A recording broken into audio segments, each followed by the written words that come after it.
And here's another example.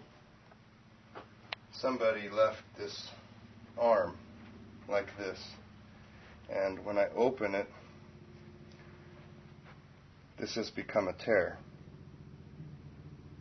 You don't see any tears anywhere except where the wrinkle was. So that's very important.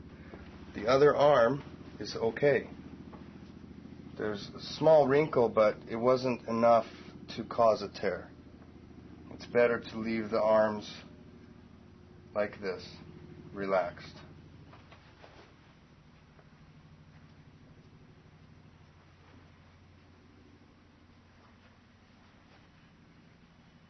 Now we will see how we can fix some of these damages that have occurred to these dolls. And I have to get supplies.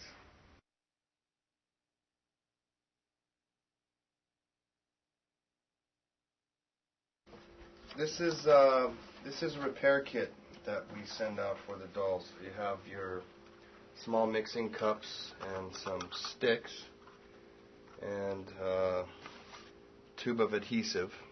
This is clear, it doesn't have any color. And then a 2-part silicone, which is color matched depending on what color doll you have. Now, normally you need to decide what type of repair you have. You can actually use either one. This is stronger, but this is not the right color for the doll. On this tear on the arm, what I would recommend is first we put some glue inside, and then we will use the colored material on the outside of the repair so you don't see it. So you have the strength of this inside and the color matching on the outside. So I'm going to show you the best way to go about this. First thing you should do is mix some of the 2-part material because this takes some time to become workable. So I'm going to show you.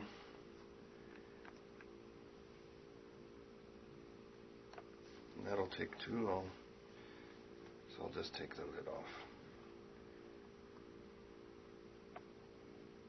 Don't need too much for this repair, it's very small. Generally, you want to use 75% color, 25% clear. This is the chemical that will make the silicone cure. So I'm going to estimate 3 parts color to 1 part clear. And if you're a little bit off on your estimation, it's okay. It'll still cure. So then you're going to mix this up.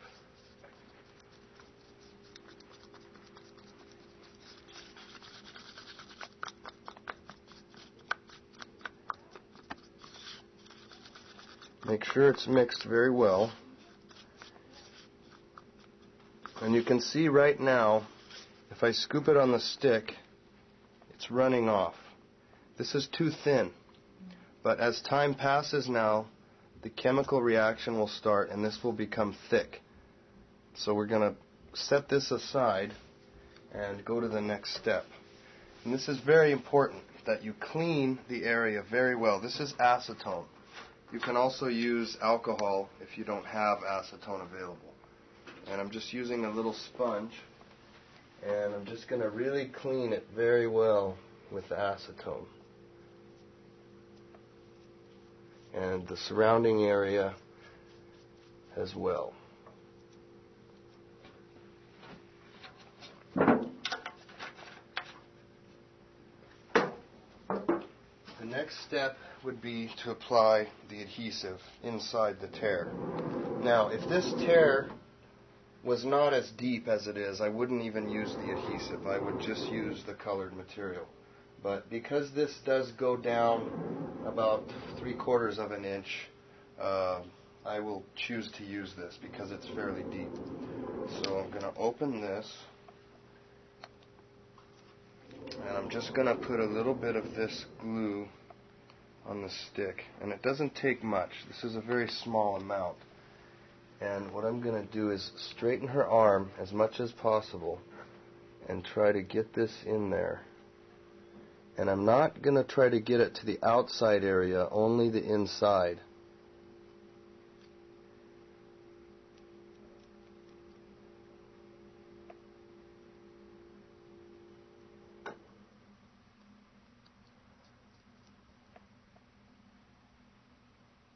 And it's a very thin layer.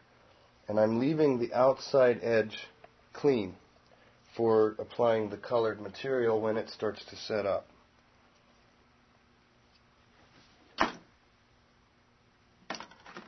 Now we're going to check on this.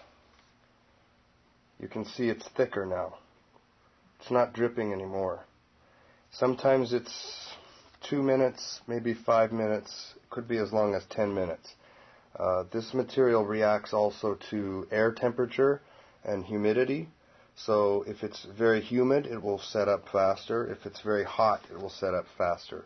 If it's cold and dry, it can take quite a while. You could be waiting for maybe 15 minutes. But this is a good, this is basically where we want it. We want to be able to put it on the stick and have it stay there.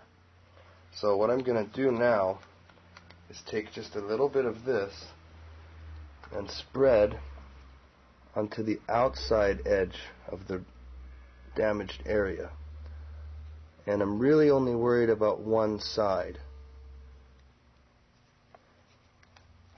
What I will do next is close the tear, and you'll see when it gets to a point where it's closed but not creased.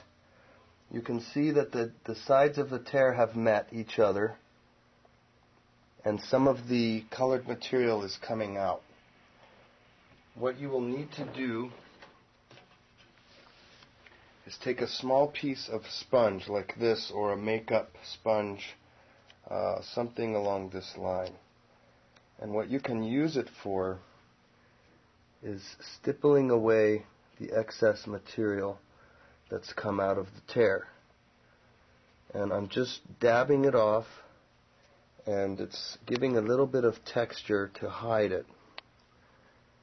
You can also use your finger. You can wet it a little bit. Just lick your finger and smooth it out like this. And then again with the sponge. Now you can see it's almost invisible. Mm-hmm. You almost don't see it. And we'll leave it like this for safely about 8 to 12 hours. It's best to leave it overnight and don't touch it. And when you come back, you will straighten it out and make sure you have a good bond. If there's any areas that have not stayed closed, you will repeat the procedure, a little bit more color, make sure you close that area also. But it's very important as this is curing, you can watch this in the cup. You can watch it to see, is it hard yet? And we see it's still kind of workable. It's very thick, but it's not cured. So I will continue to dab this line like this as it's curing, because every time I do that, it's softening, so it's not shiny.